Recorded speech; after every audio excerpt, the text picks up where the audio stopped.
Bonsoir, on se retrouve pour le tirage professionnel comme ça m'a été demandé sur la chaîne Facebook. D'ailleurs, merci pour vos commentaires, etc. C'est très encourageant, ça fait vraiment plaisir. N'hésitez pas à continuer. Et donc, comme j'expliquais rapidement, je vais faire des tirages professionnels, mais en fait, je pense pas les faire toutes les semaines, mais peut-être tous les 15 jours. Par rapport, par exemple, à l'entre-deux-lune, comme là, on va être entre la nouvelle lune et la pleine lune, donc peut-être refaire après la pleine lune un nouveau tirage, etc. Parce que on va pas se le cacher, les situations professionnelles ça change pas comme ça. Bon, ça peut arriver, mais quand on a des choses à faire et des démarches à mettre en place, les situations professionnelles, surtout en France, il y a de l'administratif, etc. Donc 15 jours, je pense que c'est pas trop mal. Mais c'est vrai que c'est une bonne idée parce que c'est vrai que moi personnellement, c'est plus ce côté-là dans ma vie d'ailleurs qui pose problème, mais qui me questionne. Donc c'est pas mal. Et en plus de ça, donc là le tirage reflète complètement mon état d'esprit, mais m'apporte pas beaucoup de réponses. Vous me direz, vous, ce que vous en pensez, si ça vous a aidé. Mais que ce soit dans l'oracle G, le tarot des chats mystiques ou le Wisdom of the Oracle, euh, on voit plusieurs choses. On voit que les gens sont bloqués, n'arrivent pas à choisir une direction, n'arrivent pas à faire un choix, sont à une sorte de carrefour où il y a plusieurs possibilités, mais on ne sait pas trop. On doit faire l'équilibre entre ce qui nous va, ce qui ne nous va pas. euh, Comment dire, enfin essayer d'être au plus juste.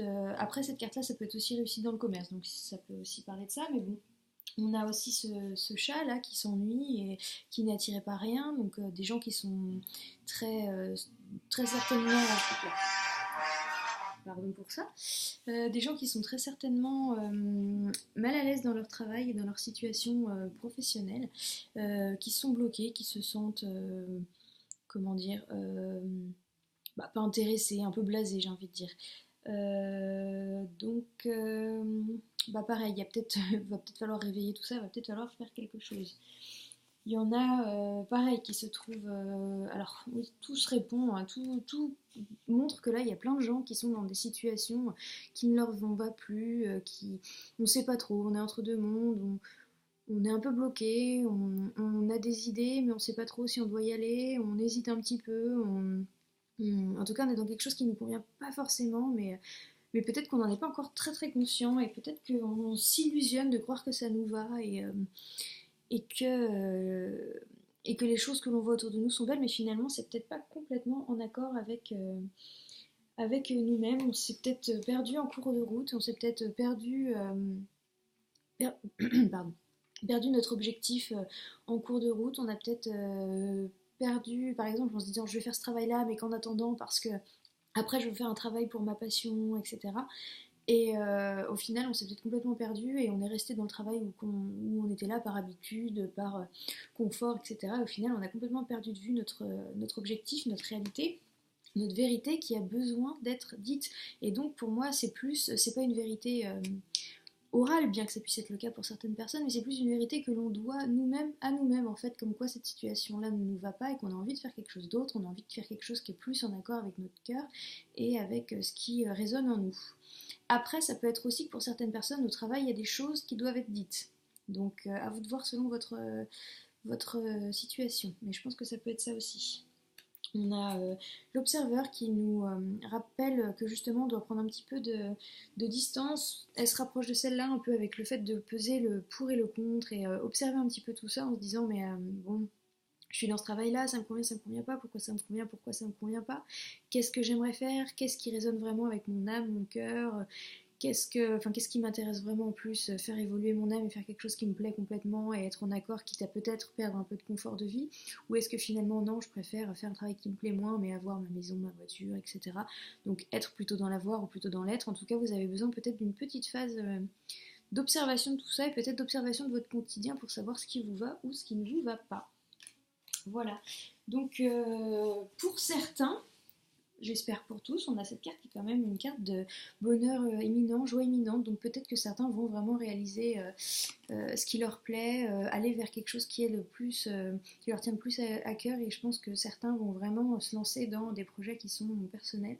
Ça me parle pas mal parce que j'essaye de mettre des choses en place en ce moment et je suis un petit peu perdue entre plein de possibilités aussi dans mon travail et notamment autour de ma passion, autour de mon rythme de vie, etc. Donc ça me parle pas mal à voir.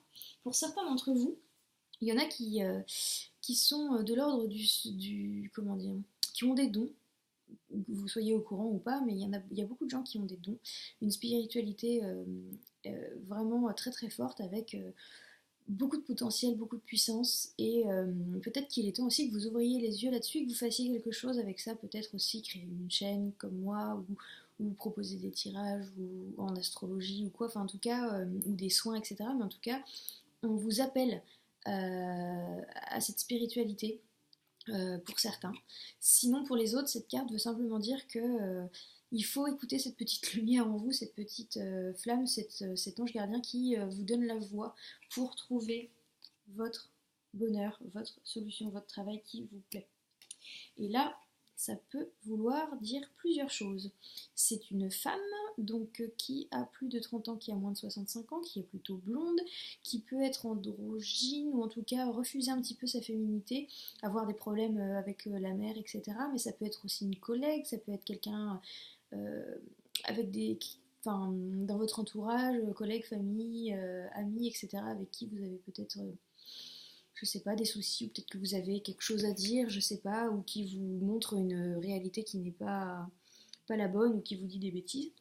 En tout cas, il y a cette femme, ou alors peut-être que c'est vous, cette femme, si vous vous posez la question par rapport à ce tirage, ça dépend, ça peut vouloir dire plusieurs choses. En tout cas, cette femme-là, oui, c'est quelqu'un qui a un peu un problème avec l'image de la féminité. Je vais relire un petit peu, parce que c'est vrai que ça, c'est particulier, les cartes personnages. Mais en gros, ça nous dit que...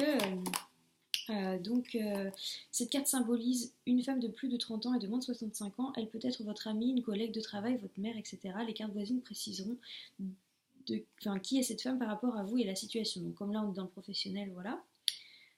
Cette femme présente un certain caractère d'androgynie, de refus de sa propre féminité. Elle peut désigner le comportement d'une femme renfermée sur elle-même qui n'ose pas vraiment s'affirmer dans ce qu'elle a de plus féminin. Ça peut être vous, ça peut être quelqu'un d'autre. Ça dépend aussi de ce qui vous parle. Cette carte, si cette interprétation est confirmée par les cartes avoisinantes, peut représenter une femme qui fuit son désir à travers ce qu'elle pense être une voie spirituelle. Elle peut indiquer des blocages nés de rapports trop forts à la figure maternelle. La taille est serrée et les émotions sont bloquées au niveau du ventre. Si cette carte est bien accompagnée, elle peut aussi représenter à l'inverse une démarche authentique basée sur une leçon tirée des erreurs commises dans le passé. Donc vous voyez là vraiment en fonction de vos chemins, de vos situations, c'est peut-être complètement différent d'une personne à l'autre. C'est pour ça que j'ai voulu lire, parce que pour moi, ça peut être plein de choses. Ça peut être que justement, voilà, il y a des vous ou quelqu'un dans votre entourage est bloqué et il y a des vérités qui doivent être dites, notamment dans le domaine du travail. Ou bien, ça y est, vous, à l'inverse, vous écoutez vraiment qui vous êtes profondément et vous allez sur la voie qui va vous permettre d'être heureux, etc. En tout cas... on vous appelle quand même beaucoup à sortir de votre passivité là. Et dans les cartes du général et du sentimental, on est un petit peu comme ça. Il va falloir bouger, il va y avoir de l'action. Cette période entre la nouvelle lune et la pleine lune de juin, il va falloir mettre des choses en place, il va falloir s'écouter, il va falloir voir ce qui nous va et y aller quoi. Voilà, j'espère que ça vous aura plu et je continuerai donc à faire ce genre de tirage si ça vous a plu et si ça vous a intéressé. Je vous souhaite une bonne soirée. Au revoir.